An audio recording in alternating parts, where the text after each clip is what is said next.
Every white man that sees me swinging will now know, and that crowd of scared niggas is like we one who ain't afraid to die. Okay then, Mr. Hero. Then you go and get shot in the yard. And you go and die like a dog and get pecked to the bone by buzzards and crows, but just know that you are leaving me here alone with that crazy cracker. Know that.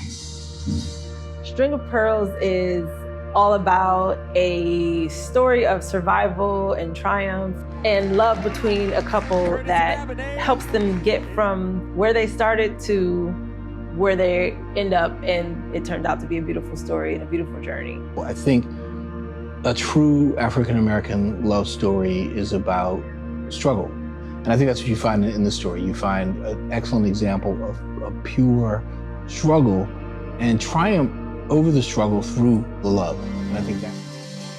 When my knees are weak and my tongue is tied and my spirits are particularly low.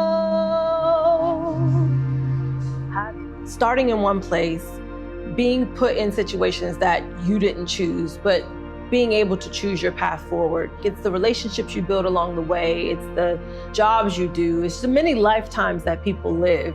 I think Black people have a very complex relationship with this promise that America was supposed to bring. There is all this opportunity, right? There's the land, it's the land of opportunity, but those opportunities weren't necessarily meant for us. It don't mean to be such a thing as our place. We must be in freedom land. The biggest racketeer in DC, in the history of DC, was Odessa Madre, who lived around the corner from us. But why do I include it in the story, right? First of all, because it's not so foreign from our everyday life as we like to believe it is.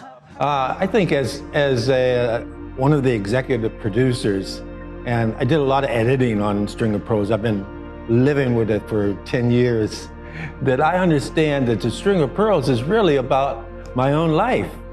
In our African-American economy, we didn't have banks loaning us money. We didn't have insurance companies. We didn't have, our economic engine was the underground economy. And by leaving it out, we misrepresent American economy. We say someone who succeeds, and we don't look at 3 or 4 generations back a lot of times.